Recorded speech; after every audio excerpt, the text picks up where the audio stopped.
Hello students, I welcome you all to the YouTube channel understanding basics. इस video में हम क्या understand करेंगे? Wars and peace with Pakistan. अब तक क्या समझ लिया? नॉन अलाइनमेंट के बारे में समझ लिया, राइट? इंडिया एंड चाइना के बीच की जो रिलेशनशिप थी उसको समझ लिया। अब हम समझेंगे इंडिया और पाकिस्तान की रिलेशनशिप को। ठीक है, तो शुरू करते हैं। थोड़ा सा हिस्टोरिकल बैकग्राउंड को समझते हैं। हमें पता है कि पाकिस्तान का क्रिएशन किस बेसिस पर होता है? टू नेशन थ्योरी के बेसिस पर होता है, राइट? फिर उसके बाद क्या होता है? पार्टीशन हो जाता है, पाकिस्तान का क्रिएशन हो जाता है। ठीक है, तो जब पाकिस्तान का क्रिएशन हो जाता है उसके बाद बहुत सारे प्रिंसली स्टेट्स थे। उसी में से एक प्रिंसली स्टेट्स क्या था? जम्मू एंड कश्मीर। ठीक है, जम्मू एंड कश्मीर की वजह से इंडिया एंड पाकिस्तान के बीच में क्या होता है? बेसिकली जो स्ट्रगल होता है, जो कन्फ्लिक्ट होता है, सबसे पहला कन्फ्लिक्ट वो जम्मू एंड कश्मीर के जो डिस्प्यूट है उसकी वजह से होता है।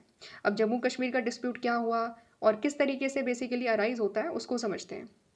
ठीक है, एक एक चीज़ को बारीक बारीक तरीके से समझेंगे ताकि चीज़ें हमारी सिस्टमैटिकली हमें समझ में आ जाए। जम्मू कश्मीर के जो राजा थे, महाराजा हरि सिंह, वो बेसिकली एक हिंदू रूलर थे।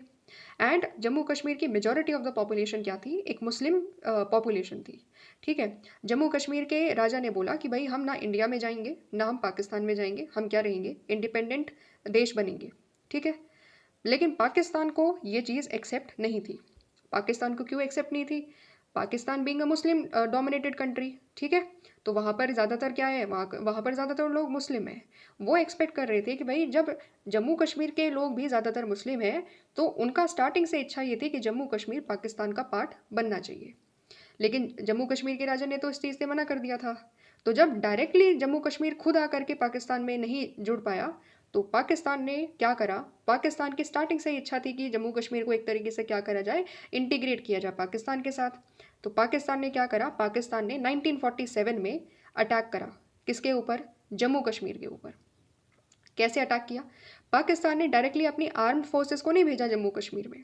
उस समय देखो, उस समय जम्मू कश्मीर क्या है? अभी भी जम्मू कश्मीर इंडिया का पार्ट नहीं बना है। अभी भी क्या है? वहाँ पर महाराजा हरि सिंह का ही रूल हो रहा है। ठीक है, तो यहाँ पर क्या करता है इस सिचुएशन में? पाकिस्तान की तरफ से कुछ पश्तून ट्राइबल्स, ठीक है, कुछ पश्तून ट्राइबल्स क्या करते हैं? कुछ पश्तून ट्राइबल्स जाते हैं पाकिस्तान की तरफ से। बेसिकली पूरा का पूरा प्लानिंग क्या है पाकिस्तानी आर्मी की प्लानिंग कि वो लोग डायरेक्टली आर्मी, अपनी खुद की आर्मी को नहीं भेजेंगे, रादर कुछ और लोगों को भेजेंगे, ट्रेन करेंगे पहले लोगों को और फिर उनको भेजा जाएगा। जैसे आज के टाइम में टेररिस्ट को वो लोग ट्रेन करते हैं पाकिस्तानी आर्मी और इंडिया में भेजते हैं, ठीक वैसी ही चीज़ उन्होंने जम्मू कश्मीर में भी करी। ठीक है, जब तक जम्मू कश्मीर इंडिया का पार्ट नहीं था। तो पश्तून ट्राइबल्स आते हैं, जम्मू कश्मीर में हमला बोल देते हैं, अटैक कर देते हैं जम्मू कश्मीर पर और काफ़ी सारा जम्मू कश्मीर के एरिया के अंदर तक घुसाते हैं। बहुत डीप तक एक तरीके से वो लोग घुस आते हैं। ठीक है, इस समय जब राजा हरि सिंह को पता चला कि भाई सिचुएशन तो उनके कंट्रोल से बिगड़ने वाली है और ये लोग जम्मू कश्मीर को ऑक्यूपाई कर लेंगे, तो महाराजा हरि सिंह कहाँ आते हैं? इंडिया की गवर्नमेंट के पास आते हैं। उनसे मदद मांगते हैं कि हमारी डिफेंस करिए, हमें बचाइए, अदरवाइज पाकिस्तान हमें ले जाएगा। समझ में आ गया?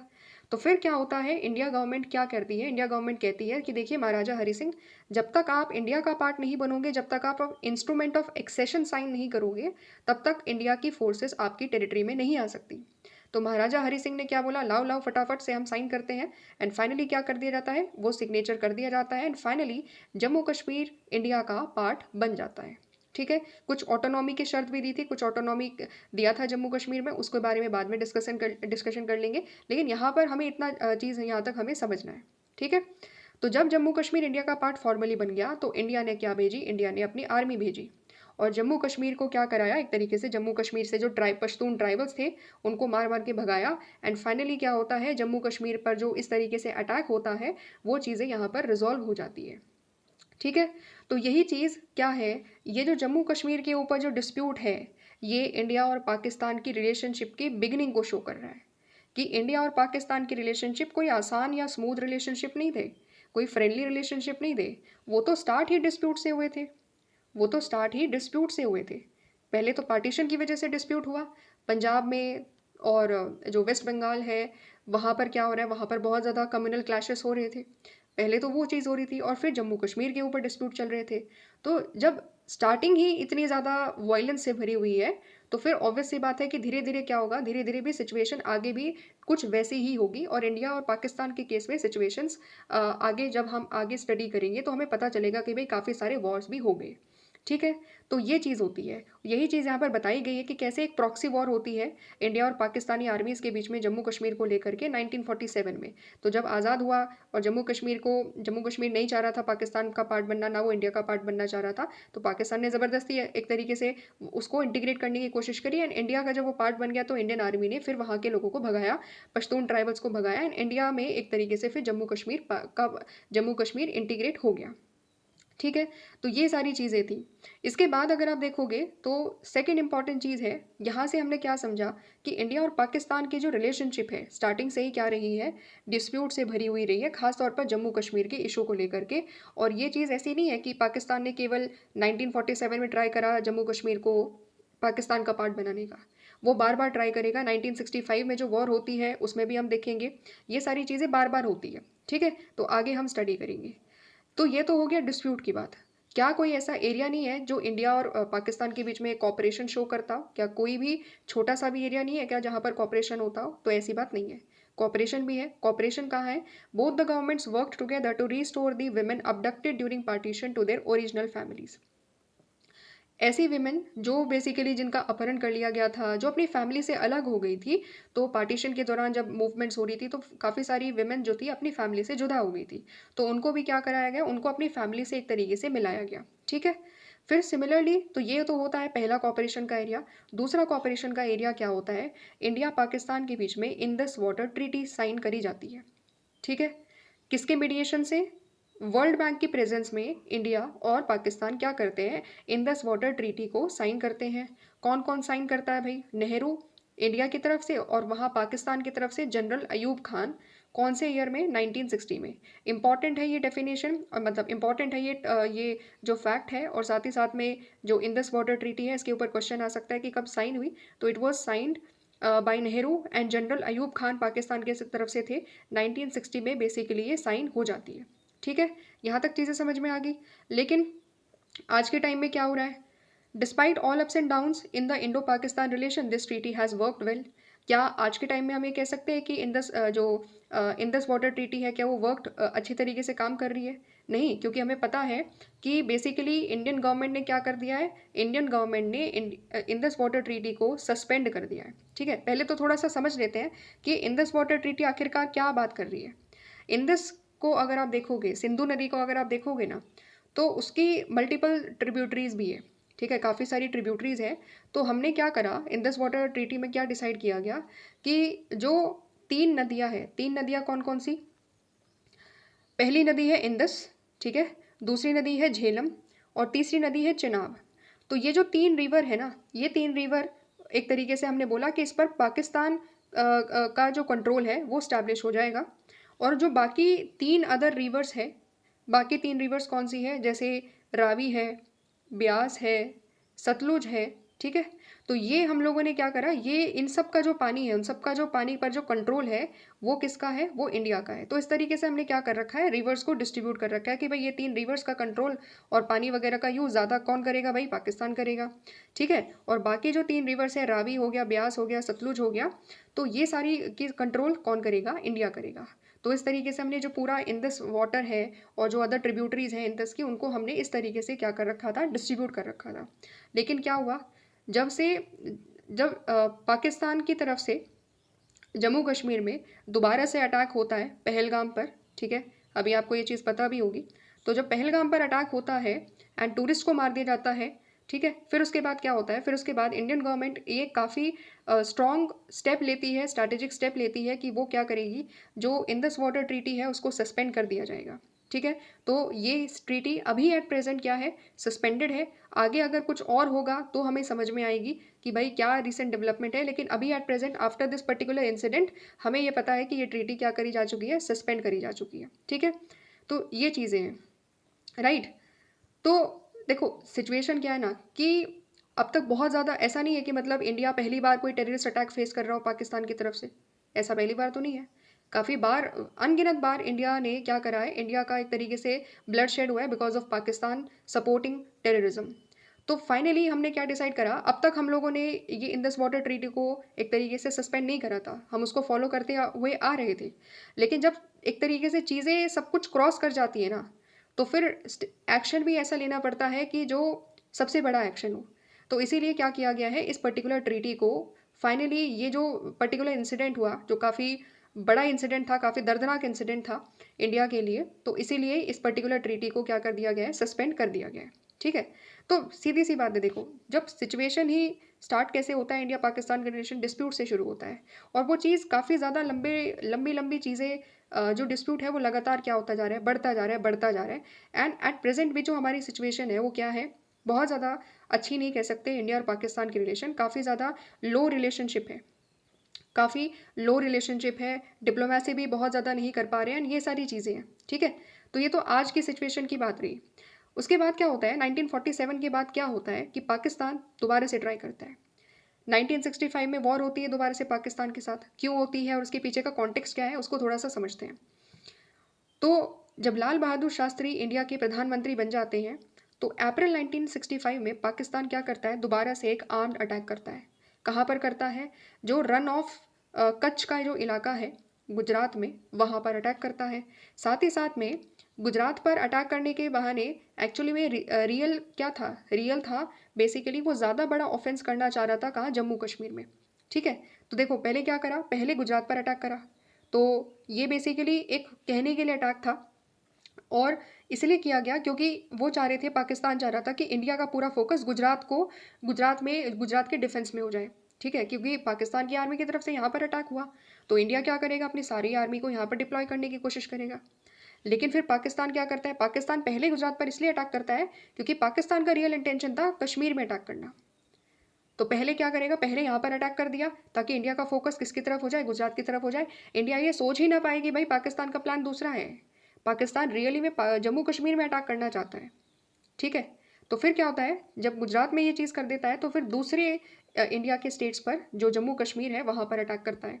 और वहाँ पर भी क्या है, वहाँ पर भी एम यही है, जम्मू कश्मीर में अटैक करने का एम यही है कि जो जम्मू कश्मीर की जो जनता है, जो अगर कुछ डिससेटिस्फाइड लोग जम्मू कश्मीर में रहते हैं, वो इंडिया से डिससेटिस्फाइड नहीं है, they are not happy that they are part of India, तो उनको क्या किया जाए, उनका सपोर्ट लिया जाए, और फिर से जम्मू कश्मीर में क्या हो सके, एक रेबिलियन क्रिएट किया जा सके, जम्मू कश्मीर में विद्रोह की आवाज़ को उठाया जा सके, और जम्मू कश्मीर को दोबारा से वही इनका सेम पर्पस कि पाकिस्तान का पार्ट बनाया जा सके, उसी पर्पस के लिए वो जम्मू कश्मीर में क्या करते हैं, अटैक करते हैं। ठीक है। अब इंडिया ने क्या रिस्पॉन्ड करा, इंडिया का रिस्पॉन्स क्या रहता है, तो यहाँ पर क्या सोच रहा था Pakistan, Pakistani rulers they were hoping to get the support from the local population there, but it did not happen. ठीक है। वो सोच रहे थे कि भाई अगर वो लोग जाएंगे और कुछ ऐसे जम्मू कश्मीर के लोग जो डिससेटिस्फाइड है इंडिया का पार्ट रहते हुए, तो वो लोग उनको सपोर्ट करेंगे, बट लोकल्स ने तो सपोर्ट करा ही नहीं उनको। ठीक है। फिर उसके बाद क्या होता है कि ये सारी सिचुएशंस के चलते इंडियन आर्मी क्या करती है, इंडियन ट्रुप्स क्या करते हैं, एक काउंटर ऑफेंसिव अटैक लॉन्च करते हैं, कहाँ पर, पंजाब बॉर्डर पर। ठीक है। तो क्या होता है, देखो सीधी सी बात है, एक तरफ तो गुजरात में लड़ाई हो ही रही है, दूसरी तरफ कश्मीर में लड़ाई हो ही रही है। ठीक है। फिर इंडिया क्या करता है, इंडिया दूसरी तरफ अटैक करता है, इंडिया पंजाब की तरफ अटैक करता है, ताकि जो जम्मू कश्मीर में जो पाकिस्तान की आर्मी कॉन्सेंट्रेट हो गई है, उसको समझ में आए कि भाई अगर जम्मू कश्मीर में लड़ते रहोगे तो पाकिस्तान के रास्ते इंडियन आर्मी तुम्हारे अंदर तक आ जाएगी, तुम्हारी बाउंड्री के अंदर तक आ जाएगी। तो वहाँ से फिर आर्मी निकालने के लिए हमने क्या करा, हमने तीसरी जगह पर अटैक किया, हमने पंजाब पर अटैक किया, पंजाब वाली एरियाज़ में अटैक करा। एंड धीरे धीरे करते हुए इंडिया की आर्मी लाहौर तक चली गई, पाकिस्तान के अंदर तक घुस गई थी इंडियन आर्मी। ठीक है। लाहौर तक, वहाँ तक इंडियन आर्मी चली गई थी। ठीक है। तो ये सारी सिचुएशन होती है। फिर उसके बाद क्या होती है, फिर उसके बाद लंबी लड़ाई चलती है, एंड फाइनली हॉस्टिलिटीज़ क्या आती है, एक तरीके से हॉस्टिलिटीज़ यानी कि जो लड़ाई है वो समाप्त होती है, यूनाइटेड नेशन इंटरवीन करता है। फिर उसके बाद क्या होता है, Indian prime minister Lal Bahadur Shastri और पाकिस्तान के जो जनरल थे, जनरल अयूब खान, वो एक एग्रीमेंट साइन करते हैं, विच इज़ ताशकंद एग्रीमेंट। ठीक है। ताशकंद एग्रीमेंट, ये एग्जाम में आ सकता है, इंपॉर्टेंट है। ताशकंद एग्रीमेंट कब साइन होता है, 1966 में। देखो सीधी सी बात है, सीधी सी बात क्या है कि 1965 में वॉर हुआ, और फिर उसके बाद जो उसका पीस एग्रीमेंट है, पीस एग्रीमेंट कब होता है, जिसको ताशकंद एग्रीमेंट कहते हैं, वो नेक्स्ट ईयर हो जाता है 1966 में। तो इस तरीके से आप क्रोनोलॉजी याद रख सकते हो कि 1965 में वॉर होता है, उसके अगले साल पीस एग्रीमेंट साइन किया जाता है। ठीक है। सो ताशकंद एग्रीमेंट को साइन किया जाता है किसके द्वारा? लाल बहादुर शास्त्री और पाकिस्तान के जो जनरल थे अयूब खान उसके द्वारा। एंड वो ब्रोकर्ड किसके द्वारा किया जाता है? ब्रोकर्ड यानी कि एक तरीके से इंडिया को भी समझाने का काम, पाकिस्तान को भी समझाने का काम किसके द्वारा किया गया? सोवियत यूनियन के द्वारा किया गया। ठीक है। तो ताशकंद में, क्योंकि ताशकंद में ये सिग्नेचर हो रहा था, that is why it is called Tashkent agreement. And Tashkent agreement क्या है? एक पीस एग्रीमेंट है। ठीक है, एक पीस एग्रीमेंट है कि भाई ठीक है, 1965 वॉर हो गया इंडिया पाकिस्तान के बीच में, अब हम क्या करेंगे, इंडिया एंड पाकिस्तान के बीच में दोबारा से पीस लेकर आने की कोशिश करेंगे। दोनों लीडर्स ने उस पर्टिकुलर डॉक्यूमेंट पर सिग्नेचर कर दिए। ठीक है, तो यहाँ तक चीज़ें समझ में आई। तो ऑब्वियस सी बात है कि इंडिया जीत तो गया, इंडिया ये लड़ाई जीत तो गया, लेकिन 1965 वॉर की वजह से सबसे बड़ी दिक्कत कहाँ आई? इंडिया की इकोनॉमिक सिचुएशन में आई। ठीक है, मतलब इंडिया देखो, सीधी सी बात है, 1962 में तो इंडिया ने ऑलरेडी चाइना के साथ वॉर लड़ी है, फिर तुरंत 3 साल बाद ही दोबारा से एक और वॉर लड़नी पड़ी। तो अभी तो हम लोग आज़ाद हुए थे और अभी हम लोग सोच रहे थे कि हम अपनी इकोनॉमिक डेवलपमेंट और ज़्यादा अच्छा करेंगे, क्योंकि सिचुएशन काफ़ी ज़्यादा ख़राब थी इंडिया की इकोनॉमी की। लेकिन बार बार जब कोई देश युद्ध लड़ता है तो इकोनॉमी सबसे ज़्यादा इम्पैक्ट होती है। नो डाउट कि हमारे जो बहादुर सैनिक थे, काफ़ी सारे वीर सैनिक भी हमारे वीर गति को प्राप्त होते हैं, तो वो चीज़ भी होती है। बहुत ज़्यादा ह्यूमन लॉस भी इंडिया को देखना पड़ता है, और साथ ही साथ में इंडिया की इकोनॉमिक लॉस भी यहाँ पर होती है। ठीक है, तो ये सिचुएशन है कि देखो, वॉर किसी के साथ में भी हो, एट द एंड वॉर की वजह से नुकसान काफ़ी ज़्यादा होता है, दोनों कंट्रीज़ का नुकसान होता है, चाहे वो वॉर जीत भी क्यों ना लिया जाए, क्योंकि जो ह्यूमन्स लॉस हो गया वो तो चला गया ना। ठीक है, तो ये यहाँ पर बात हमें समझनी होती है। ठीक है, तो ये सारी चीज़ें हैं जो यहाँ पर हमने समझी कि स्टार्टिंग डिस्प्यूट के साथ हुई, फिर उसके बाद चीज़ें क्या हुई, 1965 में भी वॉर हुआ। किसके ऊपर हुआ? मेन इंटेंशन क्या था? दोबारा से जम्मू कश्मीर के लोकल्स का सपोर्ट लेना, एंड जम्मू कश्मीर में एक तरीके से रेवोल्यूशन क्रिएट करना, रेबिलियन क्रिएट करना इंडियन गवर्नमेंट के खिलाफ, और उसको धीरे धीरे करते हुए इंटीग्रेट करना पाकिस्तान में, पाकिस्तान का हिस्सा बनाना। बट क्या सक्सेसफुल हो पाया? नहीं हो पाया पाकिस्तान यहाँ पर भी। ठीक है, आगे बढ़ते हैं। आगे क्या हम लोग समझेंगे? बांग्लादेश वॉर 1971। तो यहाँ पर क्या होता है, 1970 में, beginning of the 1970, Pakistan faced it's biggest internal crisis. Pakistan ने अपना अंदरूनी क्राइसिस, अगर आप देखोगे पाकिस्तान के अंदर का सबसे बड़ा क्राइसिस क्या था? सबसे बड़ा क्राइसिस था ईस्ट पाकिस्तान में, ईस्ट पाकिस्तान में। और वो क्राइसिस के बारे में हम समझेंगे कि ईस्ट पाकिस्तान में क्या हो रहा था, कैसे वहाँ पर लिबरेशन की आवाज़ उठ रही थी, कैसे वहाँ पर बांग्लादेश की क्रिएशन की डिमांड उठने लगी, ये सारी चीज़ें हम यहाँ पर समझेंगे। ठीक है, हुआ क्या, कंट्री पाकिस्तान में पहला जनरल इलेक्शन कब होता है? पहला जनरल इलेक्शन होता है अराउंड 1970s के आसपास। ठीक है, पाकिस्तान का पहला जनरल इलेक्शन कब हो रहा है? 1970s के आसपास। जब ये जनरल इलेक्शन हो जाता है, फिर उसके बाद क्या होता है, फिर उसके बाद जब वोटिंग के रिजल्ट आते हैं, काउंट होती है वोटिंग, और उसके बाद रिजल्ट आता है, तो एक स्प्लिट वर्डिक्ट आता है। क्या स्प्लिट वर्डिक्ट आता है भाई? Zulfikar Ali Bhutto's emerge a winner in the West Pakistan. West Pakistan में जुल्फिकार अली भुट्टो की पार्टी जीत जाती है, लेकिन ईस्ट पाकिस्तान में एक दूसरी पार्टी सरकार बनाती है। ठीक है, मतलब दूसरी पार्टी जीतती है, और वो पार्टी कौन सी होती है? अवामी लीग, जिसको लीड कौन करते हैं? शेख मुजीबुर रहमान।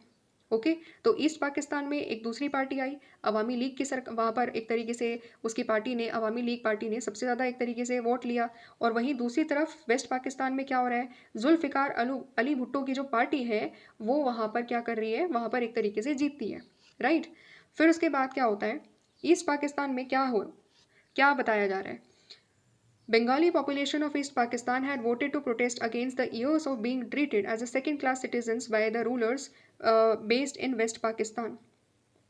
हुआ क्या? बेसिकली जो बंगाली पॉपुलेशन है ईस्ट पाकिस्तान की, उन्होंने क्यों इतना ज़्यादा मैसिव अमाउंट में अवामी लीग को वोट करा? बिकॉज वो एक तरीके से वो एक प्रोटेस्ट था। प्रोटेस्ट किसके खिलाफ था?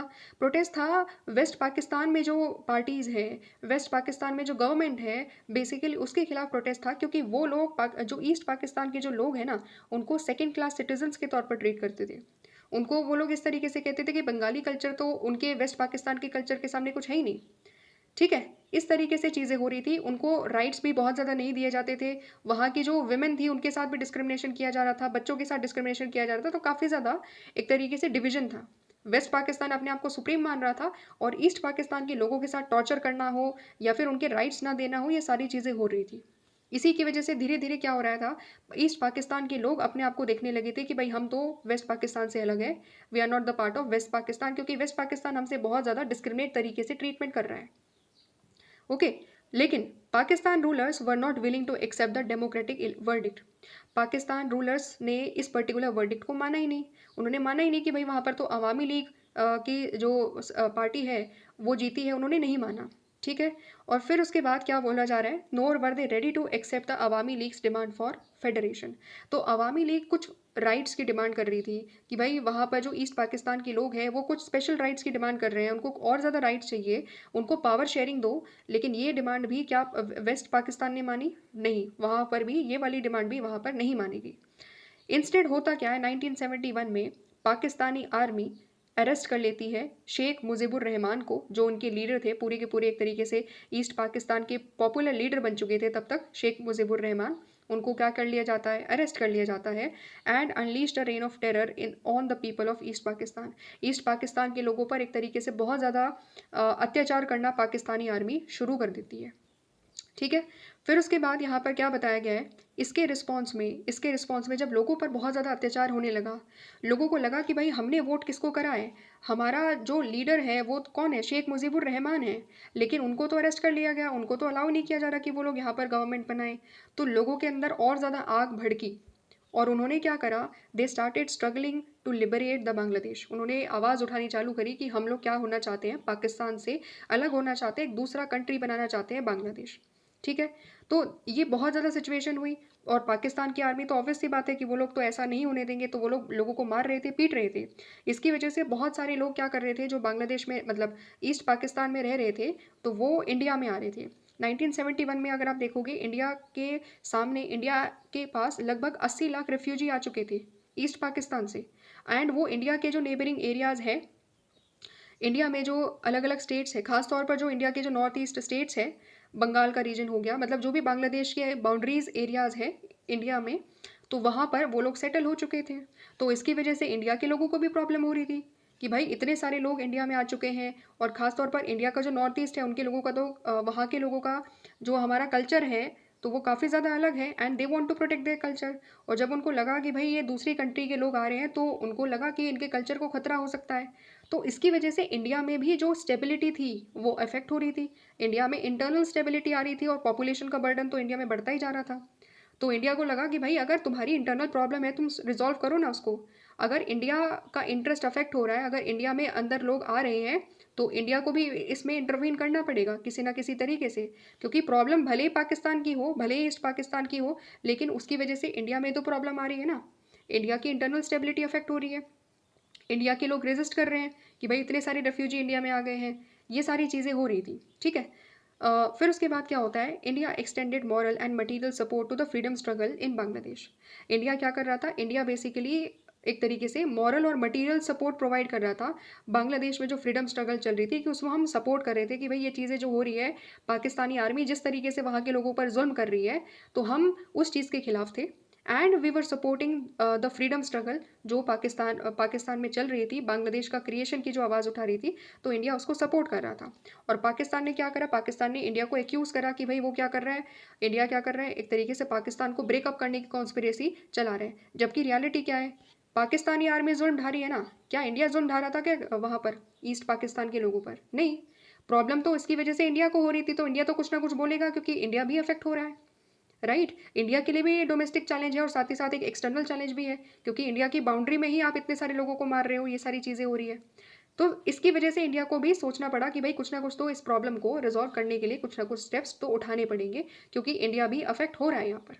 ठीक है, तो ये सारी चीज़ें थी। अब इस दौरान वर्ल्ड लेवल पर क्या हो रहा था, बेसिकली अगर आप देखोगे तो पाकिस्तान को यूएस और चाइना का सपोर्ट मिल रहा था।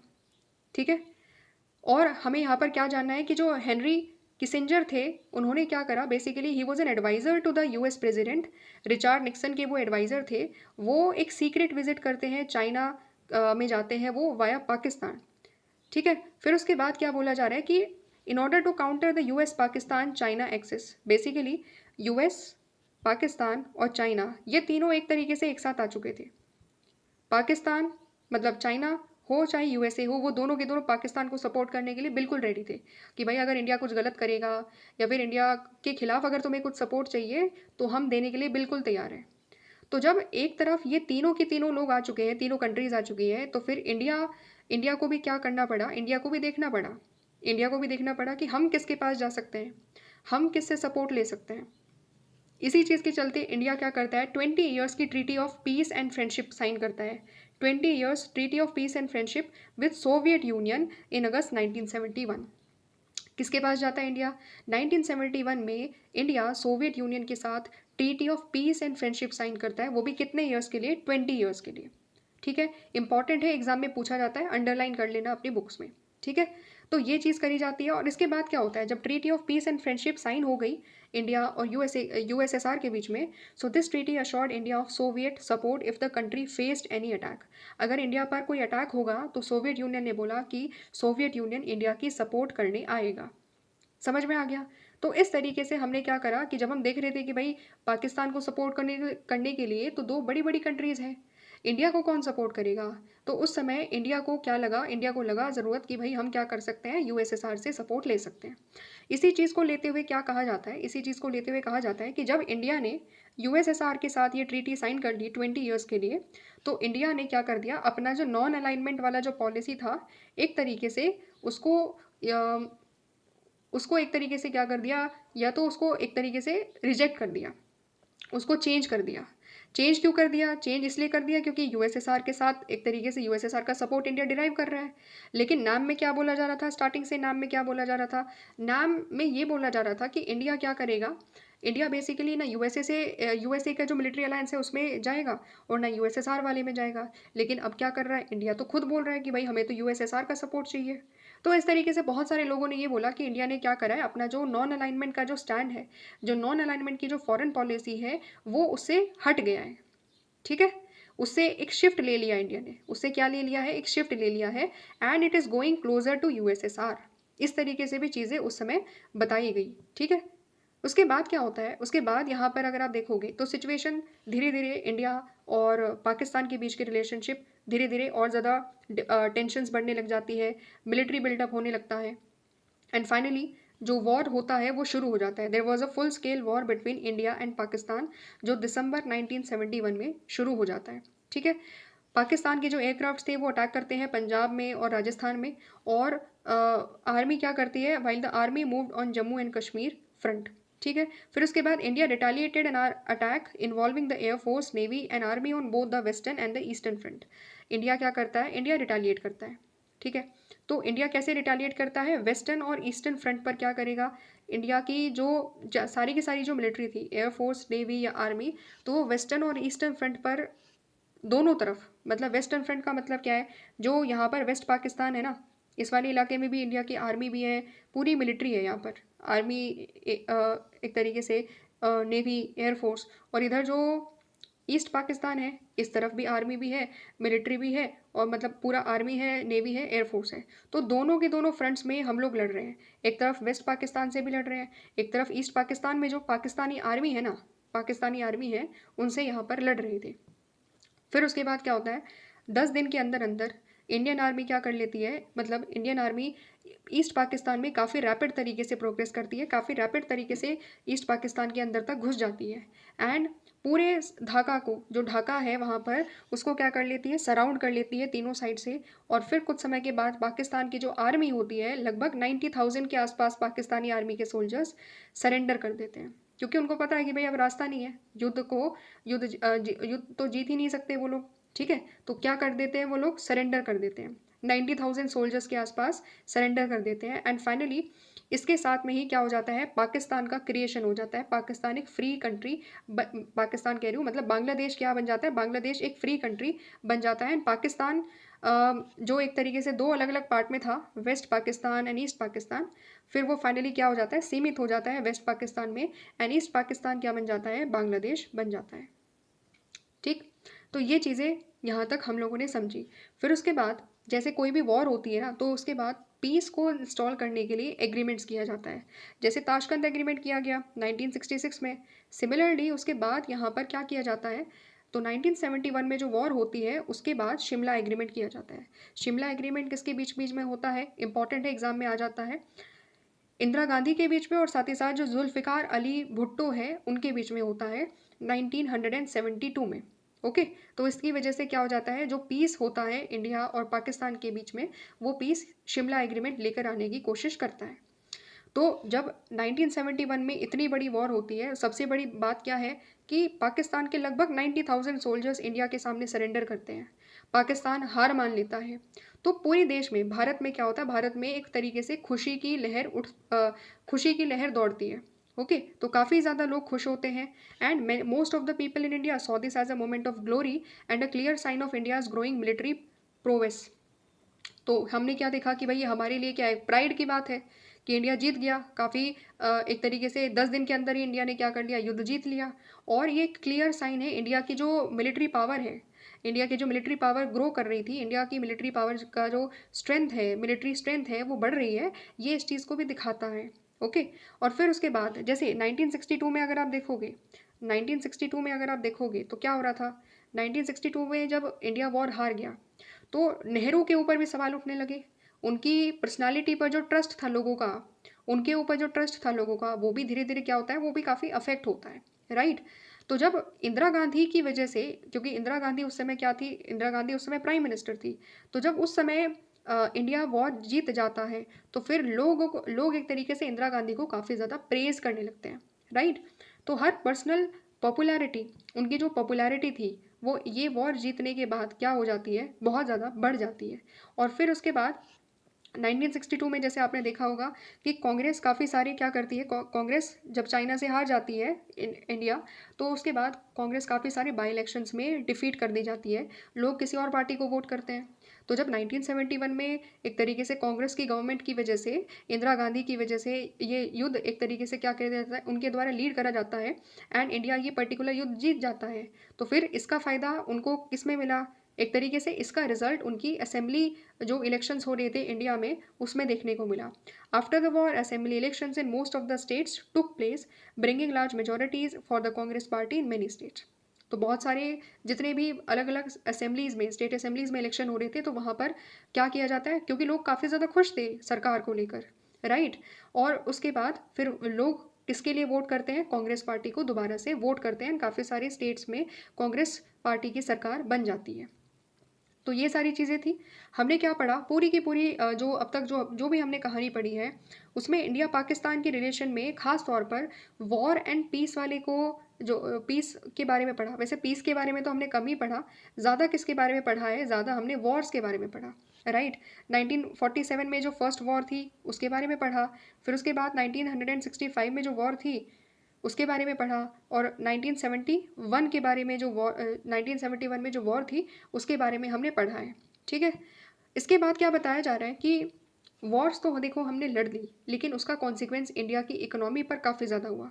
क्या बोला जा रहा है कि इंडिया के पास लिमिटेड रिसोर्सेज थे और इंडिया स्टार्टिंग में आज़ादी के बाद अपना डेवलपमेंट करना चाह रहा था, लेकिन conflicts with neighbours derailed the 5 year plan. तो जो हमने 5 ईयर प्लान बनाए थे इंडिया की इकोनॉमिक डेवलपमेंट के लिए, वो क्या पड़ जाते हैं, वो काफ़ी ज़्यादा अफेक्ट हो जाते हैं इस पर्टिकुलर कन्फ्लिक्ट्स की वजह से। जो इंडिया ने चाइना के साथ वॉर एक तरीके से लड़ा, पाकिस्तान के साथ 1965 में वॉर लड़ा जाता है, और फिर 1971 में दोबारा से एक और वॉर हो जाती है। इन सब चीज़ों की वजह से इंडिया के जो 5 ईयर प्लान थे वो अफेक्ट होते हैं, और इंडिया की जो ग्रोथ है, इंडिया की जो इकोनॉमी है, वो काफ़ी ज़्यादा अफेक्ट होती है। फिर उसके बाद दूसरी बड़ी चीज़ क्या है कि जो स्कैर्स रिसोर्सेज थे they were diverted to the defence sector, specially after 1962 as India had to embark on a military modernisation drive. क्या बोला जा रहा है, इंडिया के पास बहुत ज़्यादा रिसोर्सेज तो थे नहीं, काफ़ी कम रिसोर्सेज थे, लेकिन जब 1962 में इंडिया हार गया और इंडिया को पता चला कि भाई हमारी तो मिलिट्री स्ट्रेंथ अभी बहुत ज़्यादा कमज़ोर है, हमें अपनी मिलिट्री को और ज़्यादा स्ट्रेंथन करना पड़ेगा, पावरफुल बनाना पड़ेगा, तो हमने अपने काफ़ी सारे रिसोर्सेज को डाइवर्ट करा डिफेंस सेक्टर में, ठीक है। तो ये सारी चीज़ें क्यों करी गई, क्योंकि इंडिया अपनी मिलिट्री को मॉडर्नाइज करना चाह रहा था। तो इसलिए हमने क्या करा कि जो हम इकोनॉमिक डेवलपमेंट में हम पैसा लगा सकते थे, जो हम बाकी सारे सेक्टर्स में पैसा लगा सकते थे, रिसोर्सेज लगा सकते थे, वो रिसोर्सेज वहाँ से हटाकर हमें अपनी डिफेंस पे लगाने पड़े, क्योंकि हमें समझ में आ गया कि बिना डिफेंस के इकोनॉमी वगैरह का कोई, बिना डिफेंस बनाए रखे अपनी डिफेंस पावर को, जब तक हम मजबूत नहीं करेंगे तब तक भले ही हम कितना इकोनॉमिक ग्रोथ कर ले, उसके बाद क्या होगा, कुछ ना कुछ जो हमारे नेबरिंग कंट्रीज़ है वो कोई पीसफुल कंट्रीज़ नहीं है, वो इंडिया पर कभी भी अटैक करेंगे, और जब इंडिया पर अटैक करेंगे तो हम कितना ही इकोनॉमिक डेवलपमेंट क्यों ना कर ले, वो अफेक्ट होगा ही होगा। तो अगर हम चाहते हैं कि हमारी इकोनॉमी हमेशा बनी रहे, तो सबसे पहले हमें क्या करना पड़ेगा, हमारी इकोनॉमिक ग्रोथ अगर हम कंटिन्यूस बेसिस पर चाहते हैं, तो सबसे पहले हमें क्या करना पड़ेगा, अपनी डिफेंस को स्ट्रेंथन करना पड़ेगा। पहले अपनी डिफेंस को, अपनी सिक्योरिटी को मजबूत करना पड़ेगा। इसीलिए हमने मिलिट्री मॉडर्नाइजेशन ड्राइव जैसी चीज़ें शुरू करी। उसके बाद क्या किया जाता है, डिपार्टमेंट ऑफ डिफेंस प्रोडक्शन, ये डिपार्टमेंट स्टैब्लिश करा जाता है। डिपार्टमेंट ऑफ डिफेंस सप्लाईज, ये दो अलग अलग डिपार्टमेंट हैं। क्यों स्टैब्लिश करे जा रहे हैं, क्योंकि इंडिया अपने आप को मिलिट्री में सेल्फ रिलायंस बनाना चाह रहा है, मिलिट्री में मिलिट्री वाइज सेल्फ रिलायंस बनाना चाह रहे हैं। हम नहीं चाह रहे कि हम किसी दूसरी कंट्री पर डिफेंस इक्विपमेंट्स के लिए डिपेंड करें। हम चाह रहे थे कि हम अपनी जो मिलिट्री है उसको स्ट्रेंथन अगर करें तो इंडिया में ही वो चीज़ें प्रोड्यूस हो, इंडिया में ही सारे डिफेंस इक्विपमेंट बने। इसीलिए हमने क्या कर दिया, इंडिया में ये दो different different kind of defence departments हमने बनाए, सेल्फ रिलायंस अटेन करने के लिए, इंडियन आर्मी को और ज़्यादा मजबूत करने के लिए, राइट। फिर उसके बाद क्या बताया जा रहा है कि जो हमारा थर्ड प्लान था वो यहाँ पर अफेक्ट हो जाता है, and it was followed by 3 annual plans, and the fourth plan could be initiated only in the year of 1969। India's defence expenditure increase enormously after the war. तो ऑब्वियसली बात है कि वॉर के बाद इंडिया के जो डिफेंस एक्सपेंडिचर थे वो हम काफ़ी ज़्यादा क्या कर देते हैं, इंक्रीज़ कर देते हैं। लेकिन साथ साथ में हमें ये भी समझना पड़ेगा कि जब हमें कह रहे हैं कि जो हमारा 5 ईयर प्लान है वो अफेक्ट होता है, तो कैसे अफेक्ट होता है, तो हमारा जो थर्ड 5 ईयर प्लान था, जो हमारा थर्ड 5 ईयर प्लान था 1961 से लेकर के 1966 तक, ये हम लोग कंटिन्यू करते हैं। 66 के बाद हम कोई दूसरा फोर्थ 5 ईयर प्लान लेकर नहीं आते। 66 से 69 तक, 1966 से 1969 तक हम एनुअल बेसिस पर प्लान लेकर आते हैं, ठीक है। और फिर उसके बाद 1969 ऑनवर्ड्स हमारा जो फोर्थ 5 ईयर प्लान है वो हम दोबारा से बिगिन करते हैं। तो हमें 3 साल क्या करना पड़ा, गैप लेना पड़ा, प्लान हॉलीडे जिसको कहा जाता है, ठीक है।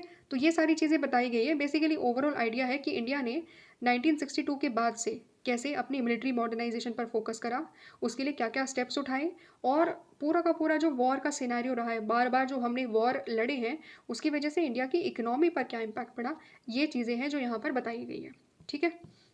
अब उसके बाद एक और चीज़ है जो हमें यहाँ पर समझनी है, कारगिल वॉर के बारे में, ठीक है। ये भी एक इम्पॉर्टेंट वॉर थी जो हमारे ऊपर दोबारा से इम्पोज करी गई पाकिस्तान की तरफ से, तो इसके बारे में भी हम समझते हैं।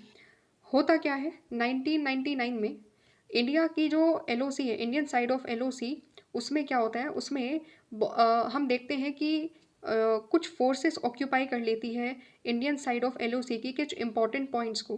कौन कौन से पॉइंट्स थे भाई, माश को, द्रास सेक्टर हो गया, काकसार हो गया, एंड बटालिक सेक्टर हो गया। तो यहाँ पर ये क्या है, बेसिकली कारगिल क्या है, कारगिल लद्दाख में एक रीजन है। तो यहाँ पर क्या है, काफ़ी बड़े बड़े ऊंचे ऊंचे पहाड़ है, हिली टेरेन एरिया है, ये हिली माउंटेनियस रीजन्स है यहाँ पर। तो इसके बाद क्या होता है, यहाँ पर जो पाकिस्तान की तरफ से जो मुजाहिदीन्स थे, ये क्या करते हैं, ये इन सारे बड़े बड़े जो एक तरीके से हमारे जो इम्पोर्टेंट सेक्टर्स हैं उनको ऑक्यूपाई कर लेते हैं, ठीक है। इनको क्या कर लेते हैं, ऑक्यूपाई कर लेते हैं, इन पर एक तरीके से कब्जा कर लेते हैं। इसके बाद क्या होता है, suspecting involvement of Pakistani army, Indian forces started reacting to this occupation. हमें समझ में आ गया कि भाई देखो पाकिस्तानी आर्मी का हाथ होगा, क्योंकि अब तक जितने भी इंडिया में ऐसी चीज़ें हुई हैं, इंडिया पर टेररिस्ट अटैक हुआ हो या फिर इंडियन आर्मी की पोस्ट को किसी और ने कब्जा लिया हो, सारी की सारी चीज़ें पाकिस्तान की जो आर्मी होती है उसमें उसका इन्वॉल्वमेंट होता है, ठीक है। तो इंडियन आर्मी को भी समझ में आ गया कि भाई हमें कुछ ना कुछ क्या करना पड़ेगा, रिएक्ट करना पड़ेगा। तो फिर क्या करते हैं, इंडियन आर्मी स्ट्रगल करती है, एंड इंडियन आर्मी कोशिश करती है कि इन सबको, ये जो पोस्ट है जिसको ऑक्यूपाई कर लिया गया है, उन सबको हम एक तरीके से दोबारा से अपने कब्जे में ले। तो फिर यहाँ से हम अपना जो ऑपरेशन विजय है, ऑपरेशन विजय, उसको शुरू करते हैं, राइट। और यहाँ से शुरू होती है जिसको हम लोग कहते हैं Kargil conflict, and this conflict went on during May and June 1999। तो ये कब हो रहा है, मई और जून का जो ये जो 2 महीने हैं 1999 के, इसमें ये स्ट्रगल लड़ी जा रही है, कारगिल कन्फ्लिक्ट हो रही है।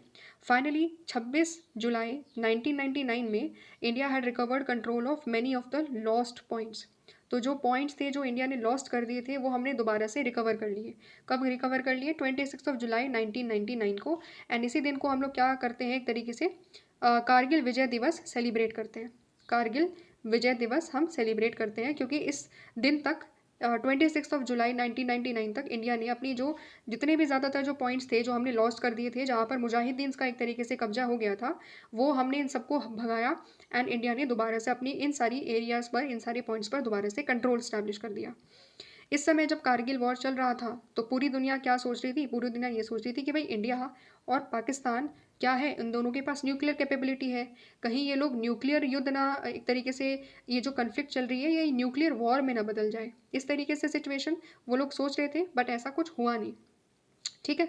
फिर उसके बाद पाकिस्तान में इस कन्फ्लिक्ट के बाद बहुत ज़्यादा क्या होती है, बहुत ज़्यादा कारगिल कन्फ्लिक्ट के बाद पाकिस्तान के अंदर भी काफ़ी कन्फ्लिक्ट दिखाई देती है, कंट्रोवर्सी दिखाई देती है। क्या कंट्रोवर्सी होती है?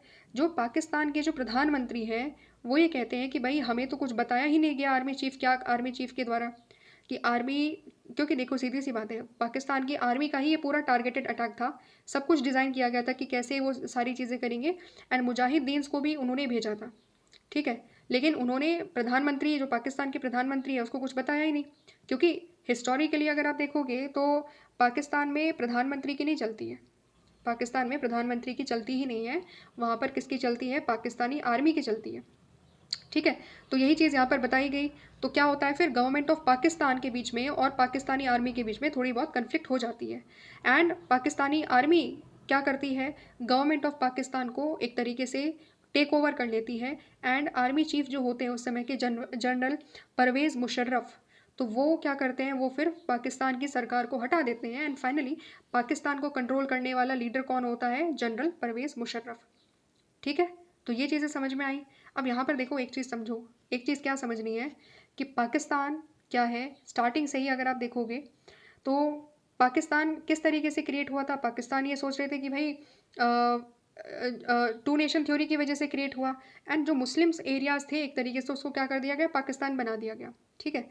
लेकिन क्या वहाँ पर डेमोक्रेसी इस्टेब्लिश हो पाई? डेमोक्रेसी वहाँ कभी भी इस्टेब्लिश हो ही नहीं पाई। कुछ समय के बाद ही वहाँ पर क्या होता है, अगर आप देखोगे तो कुछ समय के बाद ही वहाँ पर 1958 में वहाँ पर पाकिस्तान की आर्मी टेक ओवर कर लेती है। जो अयूब खान है वो वहाँ पर क्या करते हैं, अयूब खान सब कुछ रेगुलेट करते हैं, सारा का सारा कंट्रोल अयूब खान जो कि पाकिस्तानी आर्मी जनरल थे उनके हाथ में आ जाता है। ठीक है। समझ में आ गया। और आज भी क्या हो रहा है, आज भी पाकिस्तान को क्यों बोला जा रहा है that Pakistan is a failed state? Pakistan को आज क्या बोलती है दुनिया? पाकिस्तान एक फेल्ड स्टेट है। इकोनॉमिकली देख लो, पॉलिटिकली देख लो, डिप्लोमेटिकली देख लो, पाकिस्तान की हालत कहाँ है? बहुत ज़्यादा ख़राब है, बहुत ही ज़्यादा ख़राब है, मतलब बता भी नहीं सकते। आप लोग तो सारी की सारी एक तरीके से चीज़ों को आप देख भी रहे होंगे न्यूज़ में कि क्या सिचुएशन है एट प्रेजेंट पाकिस्तान की। वहाँ के लोगों के पास खाना भी नहीं है। ठीक है।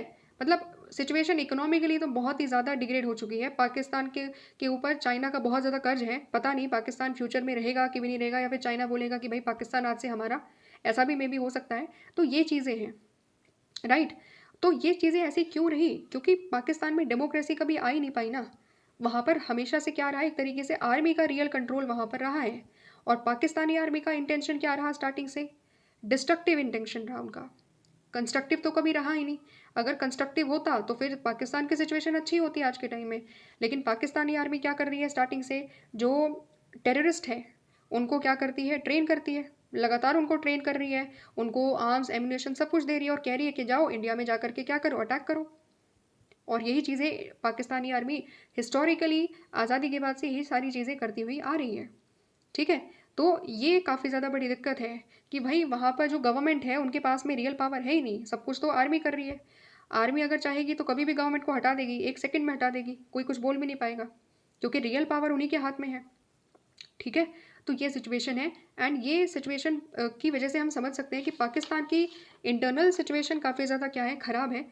तो इसके इन सब सिचुएशंस को देखते हुए ये सोच पाना कि क्या इंडिया और पाकिस्तान की रिलेशन फ्यूचर में इम्प्रूव हो, बहुत मुश्किल नज़र आता है, क्योंकि पाकिस्तान अपनी हरकतों से तो बाज नहीं आएगा। पाकिस्तान की मतलब जो पाकिस्तान की आर्मी है वो तो अपना जो रास्ता है उसको तो वो छोड़ने नहीं वाली, वो तो हमेशा टेररिस्ट और टेररिज्म को सपोर्ट करते रहेंगे, राइट।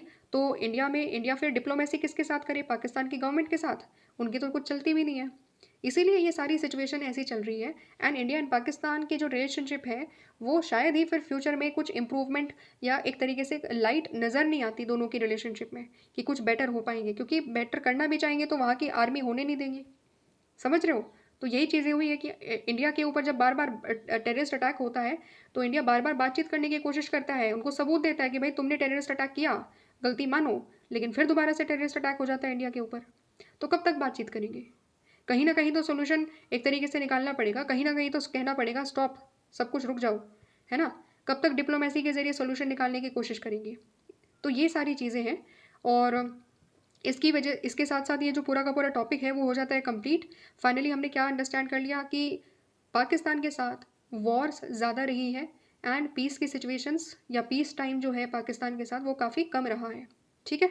तो इस तरीके से ये वाला टॉपिक हो जाता है कंप्लीट। मिलेंगे नेक्स्ट वीडियो में जहाँ पर हम इंडिया की न्यूक्लियर पॉलिसी को अंडरस्टैंड करेंगे। ठीक? Thanks for watching.